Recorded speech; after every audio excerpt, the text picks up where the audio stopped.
Hello, hello, hello, everybody. This is Tyson Bradley, and you're listening to the Inherent Identity podcast. And this podcast is all about helping you understand in your heart who you really are. And it is my belief that when we do that, you can actually create change in your life, in your relationships, in your health, in your business, and everything that you're desiring much faster than you normally could. And so today I have a special guest by the name of Hio North, and she is actually one of my clients. And I wanted to bring her on here because I feel like her story is powerful as well as what she does in her relationship with God and with Jesus Christ that enable her to create change quickly. And we're going to discover a little bit about that in our conversation. But I do want to give a little bit of space for you to share about her, whether, and it doesn't have to be anything, fancy or special, but you can share about you if you were to introduce yourself to someone and let us know who you are, and we can dive into all the goodness that this will be. Awesome. Hello, everyone. All right. Again, my name is Hio North. I currently live in Apex, North Carolina, and I have 4 kids. And I am a stay-at-home mom and a life and spirituality coach. So that's the unfancy version of who I am. Did the spirituality coach, was that a recent development to Um, like label yourself as More such? recently, within like the last 2, 3 months, it's been just coming more so to to really work on not only the life aspect of life, but the spiritual aspect of our life. Hmm. So I guess a good question is what prompted the addition in you like choosing that path and being a spirituality coach? Like, because I Yeah. think a lot of people might hear that and they might be like, okay, I know about spirituality, like I believe in God or I believe in these things, but what would a spirituality coach do? Yeah. And so, in life coaching, a lot of work is on mindset, right? Hmm. And how how our thinking affects our feelings, and from our feelings we make certain actions, we do certain actions, right? Right. But when it comes to the spiritual work, I believe that we have within us spiritual wisdom. We have this Hmm. inherent intuitive wisdom, and it wants to come out, it wants to teach us, it wants to show us and give us answers to the questions that no one really has answers for. And so it's me guiding my clients to that place and to really Hmm. embrace that inner wisdom voice that is there. And I found the value of that in my own life. And I came to realize that I'm really good at it. Like I really Hmm. am good at it. And I was thinking, what if more women, what if more men, what if more people had access to this wisdom? Like, how would their life change? And so I just came to realize that this really was my life calling. Yeah, that's really neat. And I think we were just saying before starting this call that a lot of times when we talk about spiritual things, we really don't have a practical application of it. Like people will say, have faith, or you need to be yourself. It's like, okay, what does that even mean? How do I be myself? And so I'd be curious when it comes to even maybe your own clients or the way you approach spirituality for yourself and actually tapping into that wisdom. I guess the question is like, how do you do that? Or what would you share with people? Yeah, I love that question. And it was, and this question actually came up with a conversation I had with Christ probably a good month ago. Hmm. And as I was really diving into what I most desired, you know, um, like all of these things came up for me. especially the spiritual aspect of it Mm-hmm. and the spiritual structure that I have created for myself, you know. So it's easy for us to create, have a calendar and have our day structured, right? Right. But then we don't ever think to put any structure in our spiritual livelihood. Right. And so with the clients I work with, that is the goal, is let's reevaluate where you are spiritually, and let's see if we can begin to add some structure to it, right? Mm. And so one of the first things that I do is we go through their personal relationship with a God or a higher power, or with Mm-hmm. Christ. How do you communicate with that being? How often is it? And then what has really helped me my whole life, and this is what I do with my clients, is I begin to have them write out their conversations with God, Mm-hmm. and to make it to take the intangible in their minds and in their hearts and write it out on paper, and it becomes very tangible. It actually becomes, it almost becomes alive and real for them. So Right. that's like the first thing that I do, and I guide them through that. And to not only take time to write out their honest thoughts and feelings, but to take a pause and to see what comes up for them. Mm-hmm. You know, what's the wisdom that comes up? Is there a whispering of the spirit? Is there a word? Is there a phrase? Is there a vision, an image? And for them to just take the time to write that out. So that's one of the first things that I do. And then this next thing that we then work on is finding, and this is something that I learned from you that I also use with my clients, Yeah. and it is to maybe map out their soul. I love how you wrote that. I think you call it a soul map. So Yeah. mapping out their soul and finding out within there what is this, the values and the spiritual gifts that they brought with them to this earth, that they are Mm. meant to bring out into the world and to share and to utilize in a really tangible way. So that's like the next step of discovery, Mm. is who are you? I am, and then we fill out the blank. So I just did this with a client. She Yeah. was, and it so happened that she was getting ready to go through mediation with her ex-spouse.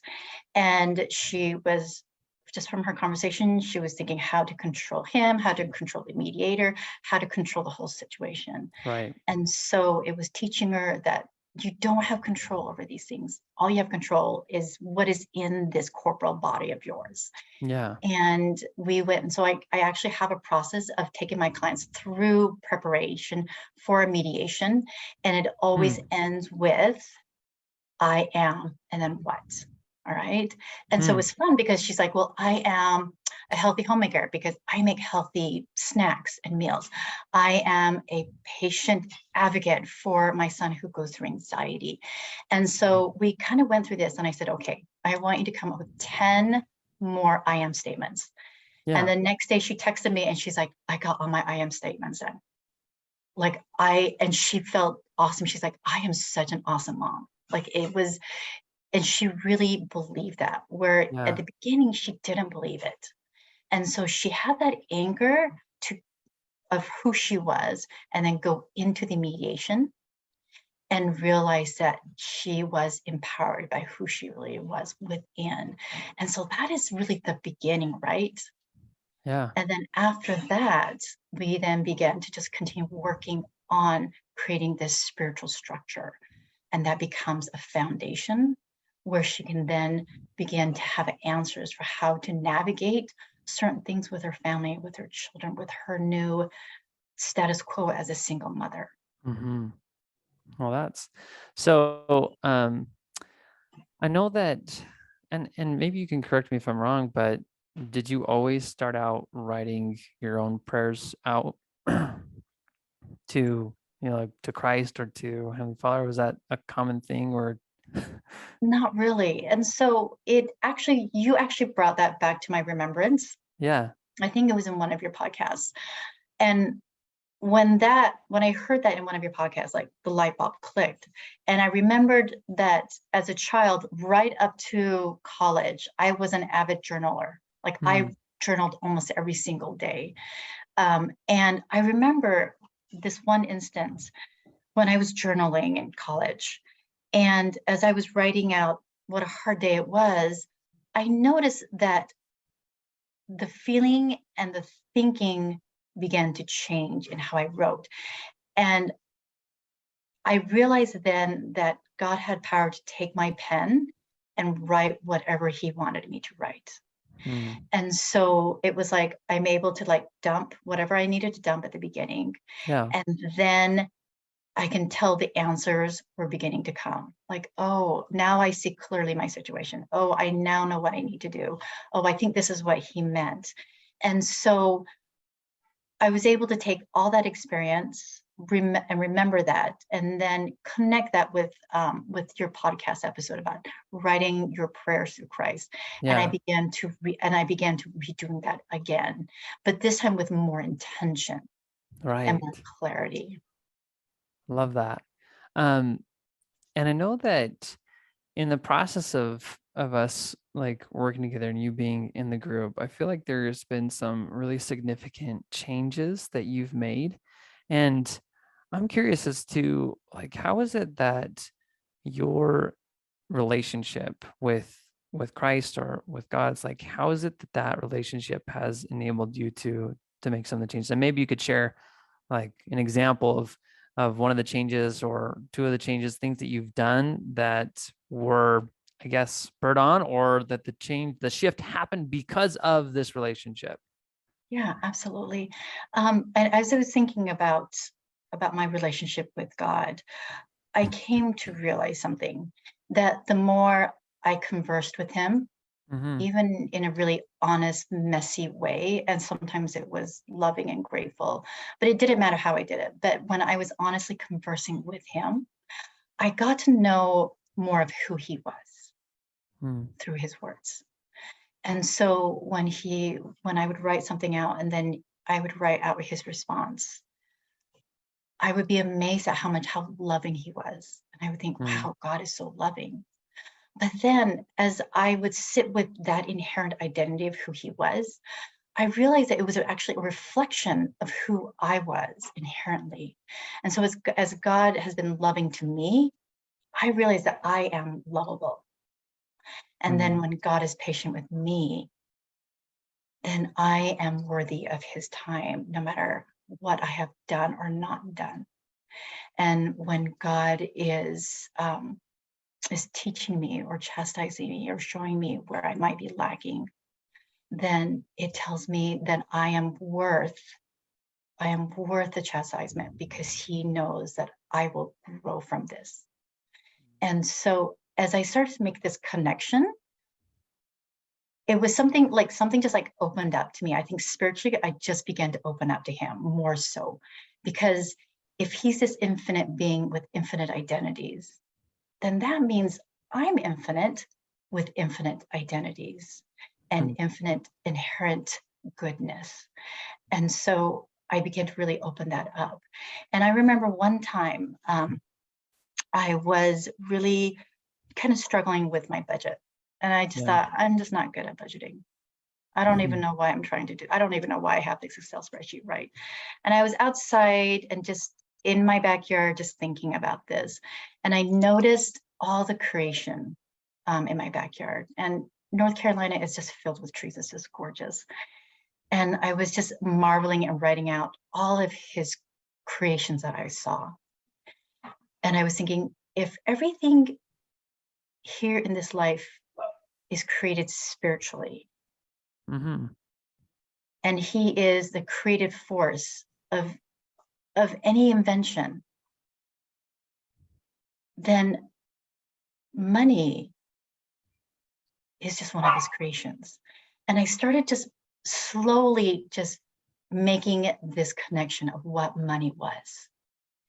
And when I realized that money was no different than the trees and the grass and the garden that I'm growing and the weeds, like when I saw all that, the money is no different than the clouds and the sky and the birds and the rain, I realized that just as much as I loved his creation, his like natural creations, that I could love money. And when I said that to myself, I just felt this overwhelming love Mm. from a God, from a creative God. And I can tell you right now, I love money. I love money so much. And when I say that, there's so much gratitude in my heart. Like Yeah. I feel so much abundance when I say that. And so that was a really big shift for me. And that whatever I want to create with money is possible because I get to see it and feel it as if it is a spiritual energy. And so that was one really big shift. Yeah. What did you used to think about money? That it was okay, I almost want to just like find a dollar bill and just show it, but I know no one can see that, so I'm sorry. So I want your listener to think Yeah. of a dollar bill, just a $1 bill. Yeah. It might be crumbled, it might be dirty, it smells, it's greenish. And when you look at that, you just think of its finite capacity. Yeah. It's just one, right? And it's built in a factory with these machines Mm-hmm. that someone else built. And so everything that I was associating with money previously had to do with this life. You know, Yeah. a human being created the factory that created the machines that then created the fabric or whatever they did to Right. then put the money. And so it was very finite. It was so limited. And so I was associating with all the limitedness of this world versus what if money is just a spiritual creation? Mm-hmm. And so that was my big shift about what money was for me. You know, and in terms of after that shift, it's like, how did that impact how you showed up to money or how you worked in your business or how you worked with your budgeting, like those kinds of things? How did that impact it? So how that impacted was it really it made me question what are the other things that I put human limitations on, Hmm. that I'm not meant to put human limitations on. And that includes the internet, that includes social media, that includes actually my most recent shift are just words. I wrote out how I'm just not good at copywriting. I'm just not good with Hmm. copy. And he asked me the question, well, but what are words? And I'm just like, they're just letters. I just write them out. But he was like, no, they're not.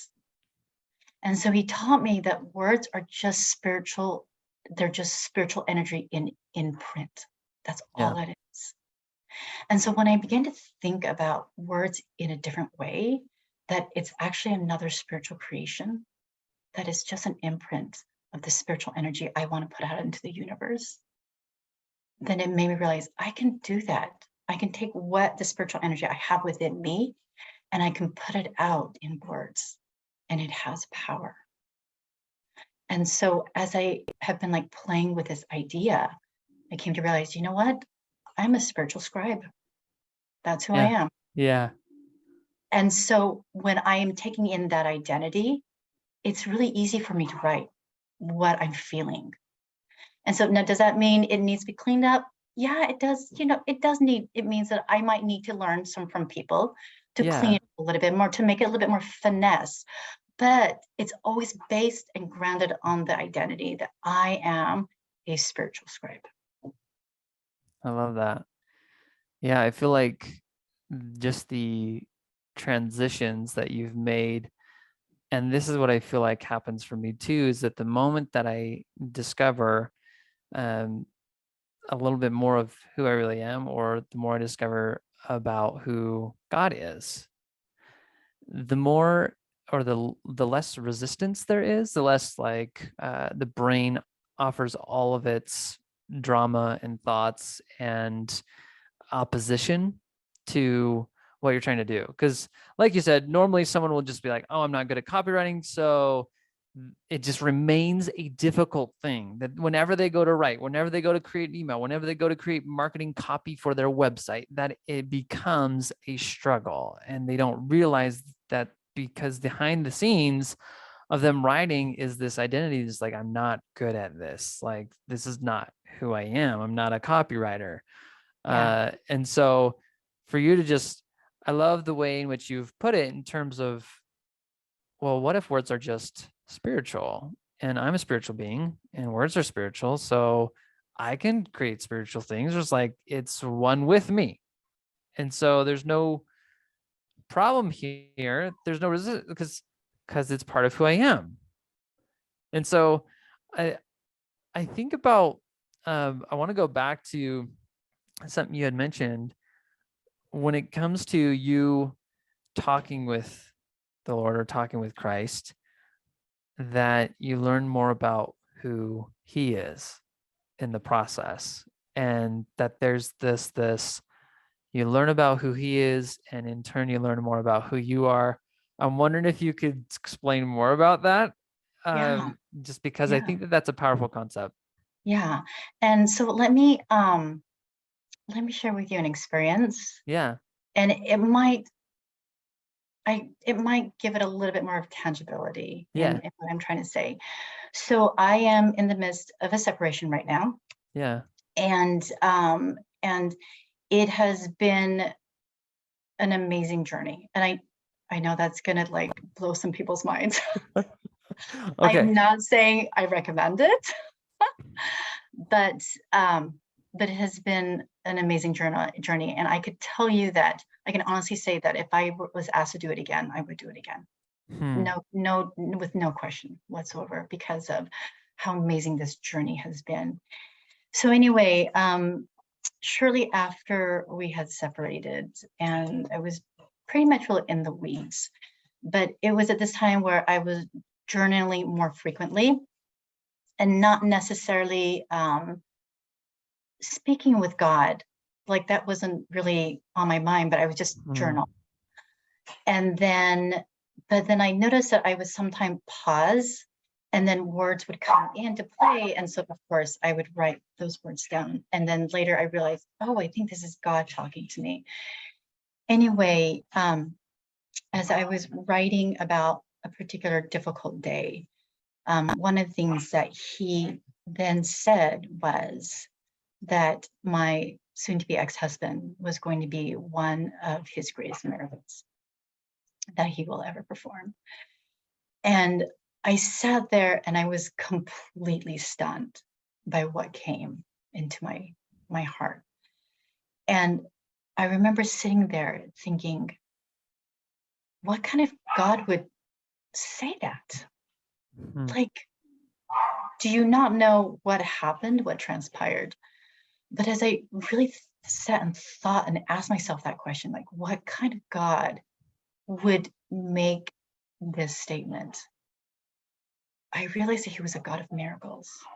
He was always a God of miracles. And that if he is a God of miracles, what does that say about my ex spouse? It says that he's worthy enough for those miracles, right? And that if someone who I kind of despised was that sacred to God, it made me realize that I need to begin shifting not only my belief about myself and my relationship to God, but I need to begin shifting my belief about another human being who was also a spiritual being, a spiritual deity. Hmm.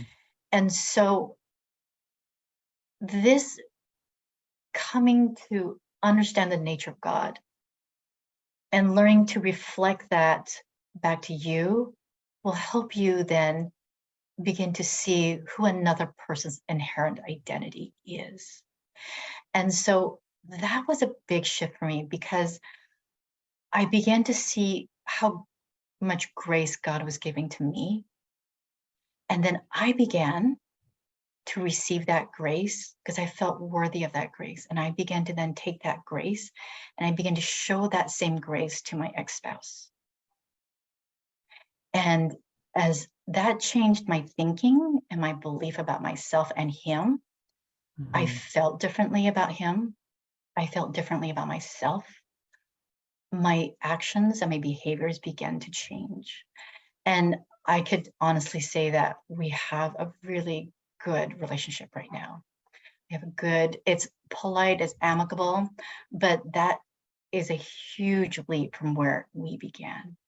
Yeah. And so it's taking that leap of faith and really looking at who God is, and then asking yourself from a place of vulnerability, what does that mean about who I am? And now what does that mean about this other person and this Mm. other person and this other person? Yeah, I think that there are three questions that I feel can be really powerful.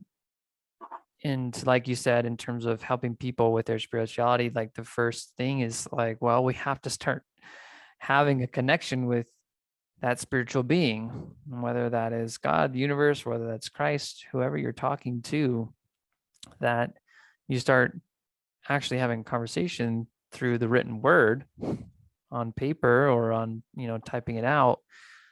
And then your question that I love is, what kind of God says these things? So I feel like that question brings out a description of the characteristics of who this kind of being is. So we download all of our stuff. And I imagine for you, as you're journaling about your divorce, all this stuff, this person that you don't like so much, and the pain that it's caused you. And then all of a sudden, you hear in response this idea that he is one of like greatest miracles, or that it will be one of his greatest miracles to help him transform. And it's like, yeah, when you entertain the question, like, what kind of God does that? What kind of God values someone that has done harm or has done things that the world would describe as hurtful or not good, right? Yeah. And so that being the first question, but as a continuation of that question, okay, now that we start to understand the characteristics of who God is or who Christ is from his responses to us, we can then apply that. And what does that say about me? And what does that say about other people? Being the third question. And Yeah. one thing that I did a podcast a few weeks ago that I was just like, had read a book. It was like To Become Like God. And in the book, there had been all sorts of characteristics. And I decided to just say, what if I just use all these characteristics to describe me? Like in terms of like my inherent capability or my inherent identity, that I am maybe what you would call a baby God. We all are. we're all just infant gods walking around, and we're all trying to learn how to walk. Because if this was some spiritual video game, we're like on level 3, and our parents, our heavenly parents, are on level 100 billion. Yeah. And so we're very, very rudimentary here. But if I could start to describe myself as being like them, or that within me is this spirit that is like them, and that's who I really am, then maybe that could give me some strength, or maybe that could just open me up to a capacity that I didn't know existed. And so if I were to ask myself the question as I'm talking with God or talking with Christ, and say, what kind of God does this or says this kind of thing, and I start learning about him, or um even much like a friendship relationship, we learn about each other. It's like, Yeah. who's to say that you can't start talking to God and asking him, so tell me about yourself, so tell me, like, who are you? And tell me about, like, why is it that you're always, the scriptures say you're so loving, and like, why are you so loving? It doesn't make sense to me. And I think that as much as that might sound weird, I think that doing that kind of stuff helps us to reveal not only who he is, but in turn that I could flip that around and I could say, oh, because that's who he is, that's in my spiritual DNA. That's part of who I am. if he is this kind of being that would say something like, this ex-husband of yours is the greatest miracle, I'm going to make him the greatest miracle, that I can be like that too. I can look at the world, I can look at other people, and that ability to love that much and to see the inherent value of someone, that's within me, and I can do that. So I don't know if that makes sense or what you It think about that, does. but I'd love to hear your take. I love that. I love that. And, when you think about what his whole purpose is, his purpose is for us to come home. In other Mm. words, his purpose is connection. He wants us to connect with each other. And so coming to know him helps us to connect with him, but it also helps us to connect with other people and their own divine deity that is within them.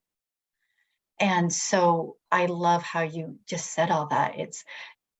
Yeah, who are you, God? Because Mhm. it's actually the window to who we are and who you are and who the next person is and the next person is. And Right. that's it. And because when we are able to live with him, I would hope that I get to be able to live with friends that I've known them my whole life because I've come to know God.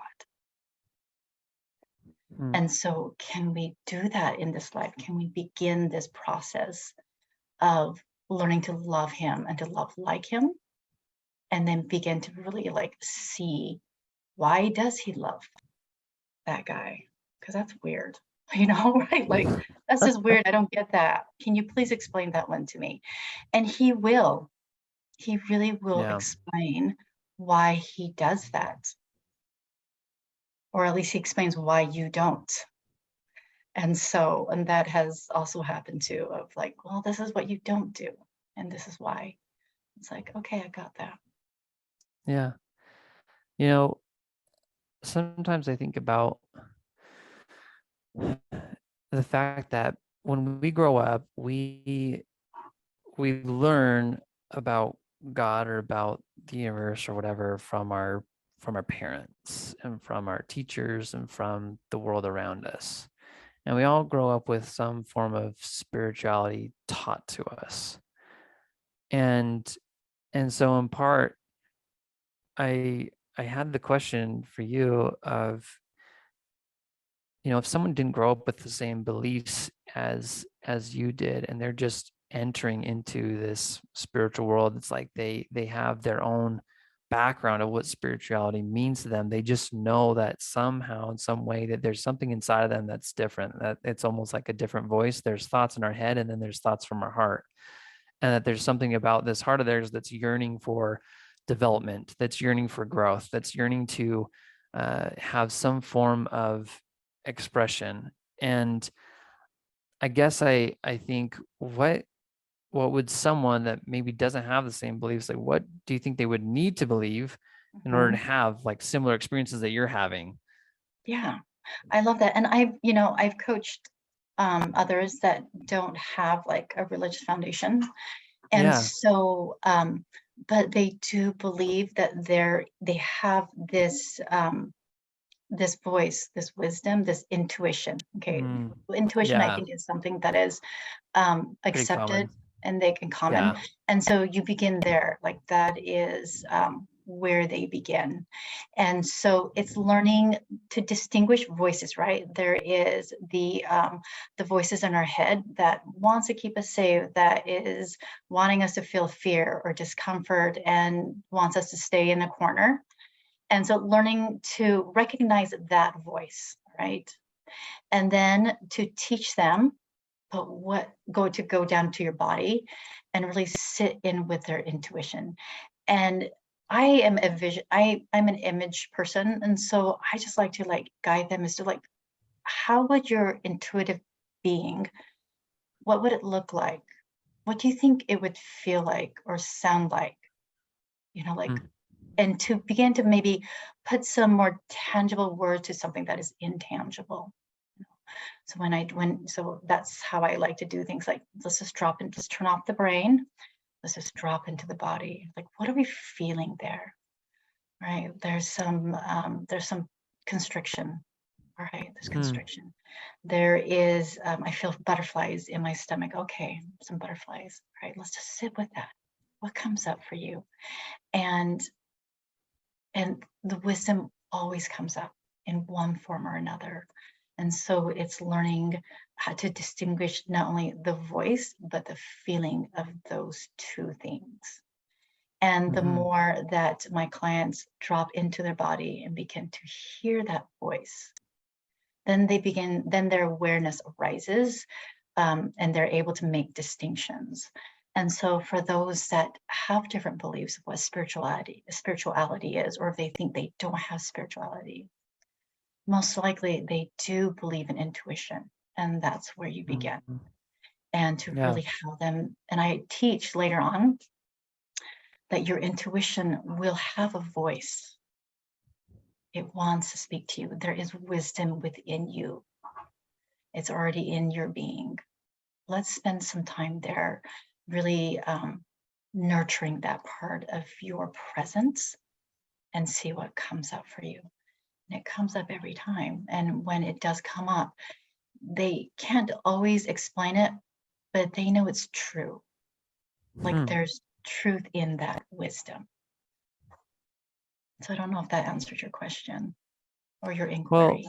no, I mean, in part, I think it's interesting, and I kind of wonder, like, do people need to have, or is it better to have a belief about God, or can we in fact just believe that there's this intuition, tune into that, Mhm. and it be a powerful impact on us? Yeah. And you know, And that's a good question. And I was actually talking to my daughter about this, that, there are many people that profess to believe in a God and never spend any time trying to get to know him or to listen to him. yeah, So what does that mean? And then there are those that don't believe in any any tangible deity, yet they're able to really sit with um, their intuition and to kind of follow those promptings, right? yeah, Is one better than the other? Maybe and maybe not. But could we hold space for all of it? Could we hold space that maybe there is this power, this universal power, and this universal power affects us and wants to share wisdom with us and help us yeah, to make the best choices in the life possible. So I yeah. I see both sides of the spectrum, and I'm a belief of just being in center, in the median, Mm, and to be able to see all of it, and I want all of it together right there in meeting. And so, do you have to believe in God? Absolutely not. yeah. Do you have to You believe that know, there's a voice? You don't have to. hmm, it's just about paying attention to this intuition Mhm. that that there is such a voice, and it's kind of funny because we just have labels for it. Yeah, I know. It's like it's all just Label a everything. label, you know. It's a label to describe an experience that is in some ways indescribable. Yeah, um it's like, well, you can call it intuition, you can call it, I was just thinking about how this universal thing yeah, is what I label the light of Christ. Okay, so it's like we believe that the light of Christ is given to every single man and woman, or we might call it the power of the Holy Ghost, the Spirit. There's all sorts of labels for this internal experience that I do find happens, at least for me, physically in yeah, my heart region. yeah, you know, and there is a connection. Like, I feel like it's a head heart experience in terms of when it's communicating in thought and word form and as I'm typing it out, but I feel it and I try to describe it, and it can be difficult. yeah. It can be difficult, and everyone, and so many different people, depending on your background, is going to have different ways of describing it, right? Hmm. And so I just believe that all truth leads to one place, That's it. Mm. And if you want to call that God, if you want to call it the cosmos, if you want to call it the universe, if you want to call it whatever you want to call it, I honestly don't think it matters. I think that all truth really is Yeah. circumscribed into one great whole, and it really Right. leads to one place. And so I think the question is how willing are you to find the truth? And I'm not just talking about, is there a God truth? But it's like, Mm. but the trueness of who you are, right? Like, what are you capable of believing about yourself that can help you to find out who you really are and what you are capable of creating in this life? Yeah. And so, and I think that that journey is like worth doing because it really will set the stage for the rest of your life. And just talking to a great friend of mine, she was saying, I don't know if I have the energy or the courage to do this work. And I'm like, yeah, Mm. those are really good. That's a really good question to ask yourself. And so I ask myself that question all the time. Am I willing to take on more? Am I willing to learn more about who I am?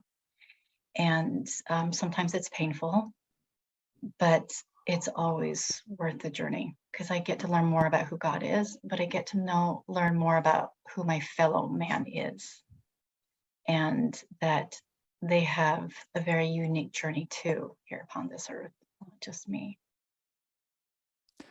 Yeah. I think about how, even that question, do I have the courage to even dive into this? And I think what a lot of people are afraid of is that by discovering who they really are and by embracing a bigger picture of who they are, that it will require them to do uncomfortable things that they don't want to do, or that it will require them to have painful experiences, which the brain is very much like averse to. It does not want to have those kinds of things.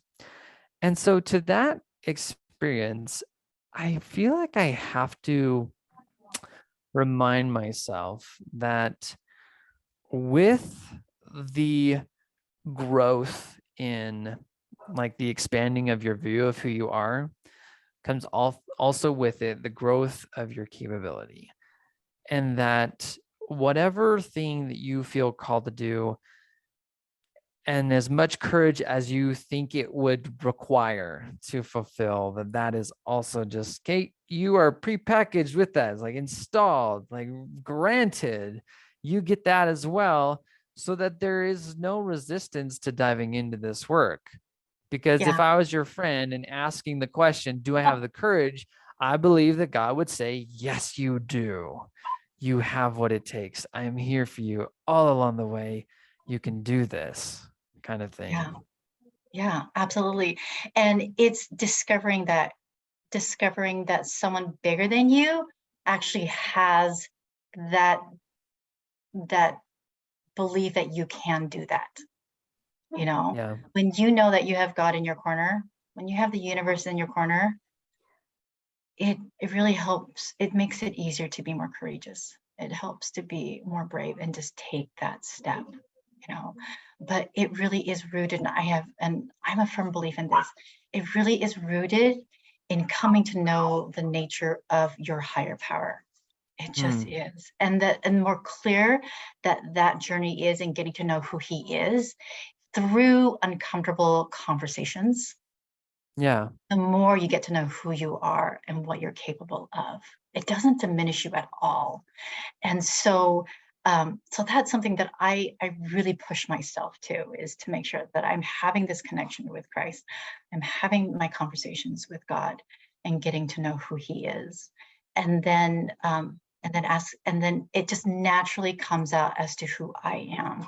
And I didn't realize this until just recently, that in my journaling, when I'm writing my conversations out, that as I am learning more about him and he reveals himself, that I naturally just go back to, wow, that means I am. And then I just fill in the, Mm, you know. And so not only am I rooted in my belief in myself and that self-discovery, but that belief is also rooted in God. yeah. And so there is this truth upon truth. Yeah. And it's just anchored in, like, I know I'm a healer. I know I love money and that money is attracted to me. I know that I am a spiritual scribe. I know that I am a creator. I know that I am so many of these things because he has shown me who he is. And so that's why that is so foundational is I don't know, I don't care if you want to make the doorknob a god. You can do whatever you want. But the question is, how is that going to reflect who you are? Mm. Yeah, the So, purpose of the purpose of the conversation and the getting to know this intuition is to discover the nature of God yeah, and in turn your inherent nature and identity. yeah, And so I love just the reinforcing like cyclical kind of thing like this. Okay, like the more I know him, the better I know myself. And the more I know myself, the more I'll do. And I feel like doing these things, I feel like everybody has these inherent yearning desires to change things in their life, whether it's the yearning to stop eating sweets, or whether it's the yearning to build a business, or whether it's the yearning to stop looking at porn. I don't care what the yearning is. There's a yearning absolutely. that your There heart is. has. And the more you start to actually give that yearning a voice and write it down and understand it and understand where it's coming from and the nature of who it's coming from, the more you tap into your power and can create the change that you're seeking. Yeah, absolutely. And and all of this that we're talking Yeah. about is choice. We do have the power. We do. Mm, And, we can go through something as heavy as porn or yeah. masturbation. Okay. And Yeah. we want to get out of it. Why do you want to get out? Because you believe that you are what? Because I believe that I am more. Okay, let's Mm, define more. I'm more than this. Okay, let's define more. What does that mean that you are more than this? Okay, without making any judgment about any behavior or what that entity is. Let's just put judgment aside. What does that more mean? I'm capable of more. Okay, let's define that. Let's get mm. creative. What does that mean? And then you begin to see this other side that wants to come out, that has this desire. So let's look at that. Let's start nurturing Yeah. that. Well, I think that, even the example of, say, porn and masturbation, which, for many is a heavy topic, um, that people just struggle talking about, or, say you just had a desire to have a better sex life. It's like, we Yeah, just think that those are taboos that we don't want to talk about, and they're very uncomfortable. But to tap into and say, it's like, well, what is it about that experience that bothers you? And if we consider, for many people, they grow up with a belief that like God is loving, and that a loving God would not judge you for your actions, that it's unconditional love. And yeah, I think even those that may not even believe in a God, that they could um, feel that they can get to a space. And I think it's important that we get to a space where we can look at our behaviors objectively, without an opinion, without the world's opinion, yeah, without your friend's opinion, without your church's opinion, and to be able to look at that and say, I can do those things, but inherently inside, it's like I am a child of God, or inherently it's like inside, it's like that's not who I really am, because who I really am is what I really want. And doing those things don't doesn't feel like good. Afterwards, I don't feel uplifted. yeah. I don't And you I don't don't feel feel more. Yeah, you don't feel more fulfilled. who you are, right? The Right. trueness of who you are. And so it's like, okay, so I want this. This is not getting me there. It was a temporary fix. I'm grateful for Right. that, but it's not getting me where I want to go. Okay, which is what? Greater peace. Maybe there's some answers, some deep-seated questions that Mhm. no one seems to have the answer for, right? Or this desire of your heart, all right? And so, or the relationship that you want, and you're not getting it. You're not getting it, but you want Right. it because you know it's going to, like, it's more, it's possibility, it's potentiality, right? So so what does that mean? That I am capable of blank. All right, Right. how does that feel? That feels really good. That feels so true. That feels so in alignment with who I deeply am. Okay, let's look at that. Let's look at that feeling. Let's look at that Right. belief. And where is Right. that That going with, to lead you, right? well, even within the feeling, that it's like to be able to repeat to someone, or to have them say, it's like, what do you feel like you're capable of? Or what is it that you want? And if you were to describe it, it's like, I am capable of overcoming this. Like, how do you feel when you say that and truly believe it? And I think that most people, if they were to recognize that that feeling is, that's the voice. It's like, that's the voice we're Yeah, trying to talk about, is that there's this feeling, we can't quite describe it, and it communicates the power of our inherent identity. It communicates the power of who we really are. And the more you connect with that, the more power that you gain, um, in your real tangible life, trying to get real tangible results mhm, and create real tangible amazing relationships and health and all the things that you desire. And so, as much as this is very spiritual, and we might talk about these in a spiritual way, I feel like the most important thing I can do and that I want to help the world uncover is that there is a tangibleness to the power of this work and these concepts that we've learned about ever since primary. yeah, And so, absolutely. And it's really just the inside coming out, right? That's yeah, all it is. That's all we're trying to do is what's inside and how do we manifest it out, into this tangible world, which actually is just spiritual. So it's yeah, kind of a mind twister. Sorry, that yeah, yeah, confuses anyone. Just ignore that part. But it's what is within me and how can I actually see the fruits of that? That's really it. yeah, And I think that's really what God wants. He wants us to manifest those gifts out into the world. He wants us to manifest who we are inherently and to create things, create a business, create a yeah, life, create a relationship. And we're just spiritual beings trying to have human relationships here. That's really it. And whether it's with yeah. another human being, a business, an entity, whatever it is, that's the whole point of of being here is Yeah. creation.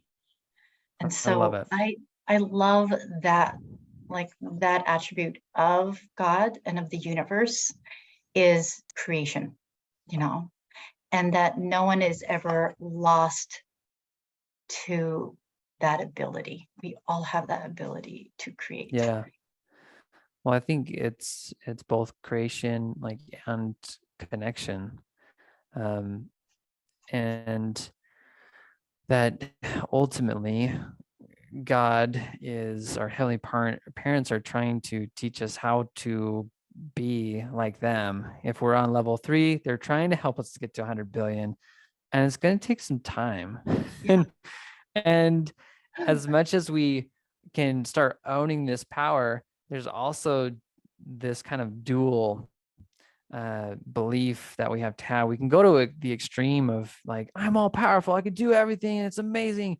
And what we miss out on is the relationship that we have with this being, that's greater than us, that we can take counsel from and instruction and guidance from. And if we go too much, hey, guide me in everything and anything that I do, Yeah. then we miss out on the developing of our own power. And so I think that there is just this mid ground where we can recognize, hey, we're level 3 out of 100 billion, and we have a long ways to go. And God is like way farther ahead than we are. And I have his DNA. I have their DNA in me, and I am all powerful in that sense. And that everything that I want to create can be created. So it's like I'm all powerful and all submissive, which is how I would probably describe Christ. It's something that I'm writing about right now. So it's cool, kind of cool. I love that. And it's true. We have that inherent DNA, right? That's why we have the intuition. That's why we have the internal wisdom. That's why we're able to get those signals from God, if you want to call that, and be all powerful. And at the same time, we're still under tutelage. We're still learning how to harness this power that is already within us. And for me personally, I just have a different take on that part of deity that's in me. And, in that scripture, when it says, be ye perfect, even as your Father in heaven is perfect. And I'm like, I'm already perfect. Yeah. Like, I really believe that's one of my inherent identities, is that I am perfect. And when I say that, I am really relating it to the perfectness of within me. It's that DNA that's already perfect. And so when I believe that that is first and foremost my identity, and I got it from somewhere, from someone, then, that it really is my identity. And I move forward with that. And I feel confident in approaching God, in approaching my Savior, because of that DNA and inherent identity that I choose to really take upon myself.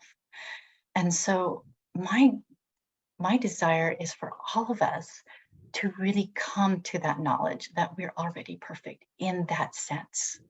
Yeah. Because once we do that, we're not checking boxes.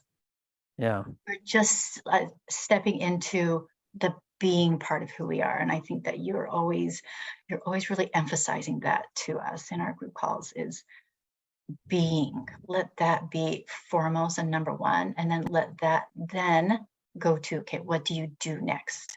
What is being perfect? What does it compel you to do? When you love money, what does that compel you to do?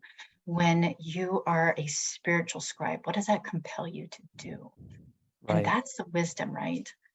And so I just would love all of us to be able to really tap into that power. I love that word, that spiritual power. Yeah. That if we, because I think the Greek definition of perfect is like teleos, which means like whole and complete. And so it's like, can I operate my life and everything that I'm doing from a place of wholeness and completeness? Because what we like to think is that first, and what I think the adversary, whether you call it Satan or whether you just call it opposition, wants to convince us of, is that we are flawed, like fundamentally, inherently flawed, versus fundamentally, inherently whole and unflawed and perfect. And so this attack on identity and this remembrance of who we really are and what our power really comes from, I think that's the place that I want to operate from. And that is a place where I feel like I gain the most power, because if I can show up to any activity knowing beforehand, being a person that is whole and complete and perfect, and whatever skills are entitled, like with my desires and my goals, much like you, I'm a spiritual scribe. Like, that's part of who I am. If I can tap into being that whole and complete version of myself now, then my doings and the way I show up to my actions completely changes. Yeah. And it's not just a mindset thing. There is something going on behind the scenes that is not so cognizant, that is not so head brain focused, but more so heart spirit focused, if that makes sense. Yeah, it does. And it really, it it begins to change you. Like when you begin to add on to these identities, it does begin to change you. And it does begin to help you to have greater confidence in the spirit, if you want to call it, or Yeah. the wisdom, if you want to call it. And it's really amazing, the confidence that comes from being asked to do certain things, or seeing something and you're like, I think that's the next step, Mm. and you have the confidence to move forward in through the discomfort. So we're not trying to go around the discomfort, we're going through the discomfort, but we're doing it with Christ, right? We're doing it with the perfect part, the whole part of who we are. And so Yeah. and so I'm learning as well in all this process. And I haven't figured out an I am statement for this yet, Yeah. that I can move through discomfort, and that when I'm moving through discomfort, it's actually a good sign. Like it's saying, I am on the right path. It feels groundless, but I know this is the way I'm meant to go. And so I'm learning to really just really accept that and to recognize the discomfort in doing things. And so, because what if that's really the only way? What if that's just part of being a human, is going through discomfort, and to not, and know that you're not doing it alone. Yeah. And Yeah. so, That's such a good question. And my mind like immediately goes to where Christ says, take my yoke upon you and learn of me, for I am meek and lowly in heart, and you shall find rest to your souls. And for my yoke is easy and my burden is light. And I love that scripture. And I love other examples where people do hard things, but it is done with somehow this magical lightness. And so even for me, it's not like these things that I'm trying to do and these big bold things that I'm like creating, that they aren't discomforting, or that there isn't hardship in doing it. I think that there will be this element of like feeling a nervousness and stepping on stage, or feeling an apprehension to sending an email, or to mhm, showing up in a certain way, or saying something that you think is important, but you're worried about what other people think about you. All I yeah, know is that the more I connect with the inherent part of me, and the more that I connect with the truth that Christ will support me, that God will support me, this intuition doesn't leave me alone. It is always with me, that there's this physical Tyson, but then there's this spiritual Tyson that can do all of these things with ease. I think that that is where I can step into something and have power in it. yeah, I love that. And what if our spiritual being already knows how to do all of it? Mhm. What if it's like, come on, I wrote that book like eons ago, Yeah. you know, It's like, oh or yeah. that copy is already written. We already did that, remember? Or, oh yeah, that's right. You're trying to remember. Okay, I get it. I get it. So we're gonna work on this remembering part, right? And Right. so when I envision myself like, this is just, again, I like images of just me, and I'm at my desk, in my spirit form, and written I've written my whole life out. This is what I want. This is what I want for myself. Mm. I really want it. And I give it to Christ, and he's like, yeah, I'm going to give it to you. I'm like, awesome. All right. And so he takes that blueprint that I've created, puts it down in the blueprint of this creative world. And now I get to step into that and, help it to come out in a tangible form. And so I Yeah. I think about myself in that way of like, she's already figured this out. That's it. And the next step Mm. is this. This is the next step. This is what I need to do. And just recognizing that it was created spiritually. So when I remind myself of that, then it's like, okay, I can move forward with this. It is easier, and so that's how I like Yeah. to, envision, what I am creating. And it's not just business, but it's my children, it's my new Hmm. life here, it's a new way of relating with my ex-spouse. Like, it's all been Yeah. done, it's been created. Now we just need to live into that. And the unknowingness can be uncomfortable. Like, for me, I get that. I really do, the unknowingness of it. Mhm. But I've just found that when I know I need to take a step forward into the unknown, I do it. I do it knowing that God is in my corner. I do it knowing that it's really the next step. Um, and so I'm always amazed at what God asks me to do. But I know that He asks me to do certain things because I am trustworthy. Right. And so He'll ask me to do certain things. And so that's another inherent identity that I really latch onto, is I am trustworthy. Yeah. And so that really helps, that really fuels me to take the next steps, even when, I love I that. take a deep breath and And I'm I, like, yeah, I think that there is kind of this, I mean, for me too, just this idea of, yeah, fear of the unknown. It's like, we don't know what's coming. And I just have to bank on the truth and the belief that God will provide. and He does. Or that this intuition, or that the spirit, that Christ will provide a way for me to share my unique value to the world. And and unless I believe that, then I won't create that. I won't show up in that. And I feel like you and I could probably go on for hours talking about this. Talking about all this, talking there's about so talking much. about all the different elements, talking about all the different elements. And I love what we've shared in our time together.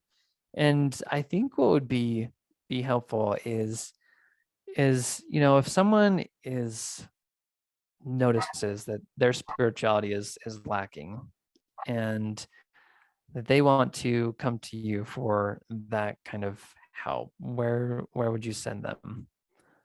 So they can go to my Instagram, which is Hyo North Life, Hyo North, HYONORTH _ So that's my Mhm. Instagram site. Or there's my website as well, hyonorthlifecoach.com. And so they can go on there. I do spiritual alignment work.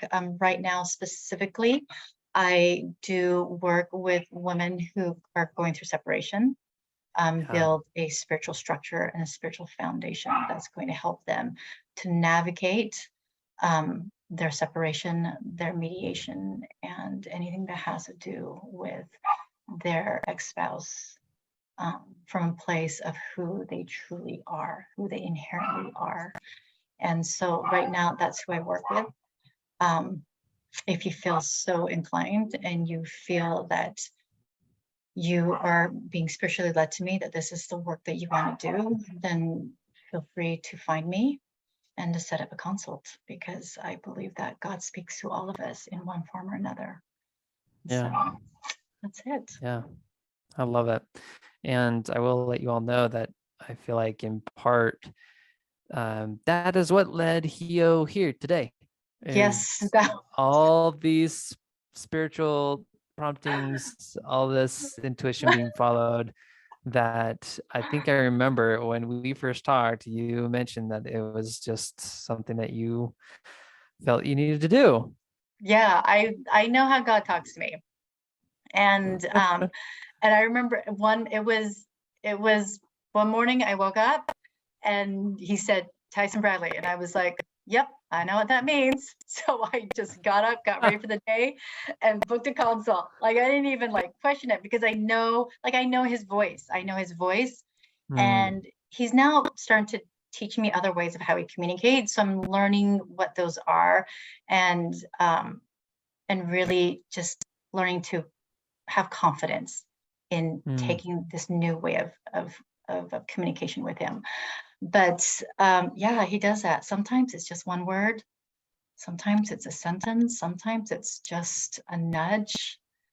And I just follow it, which is why I'm here with you, because Which he is why personally, you're he knows you, here. obviously. Yes. And I will tell everybody that's listening that the skill, because we don't think of it as a skill, but that's what he has developed here, is this skill of listening.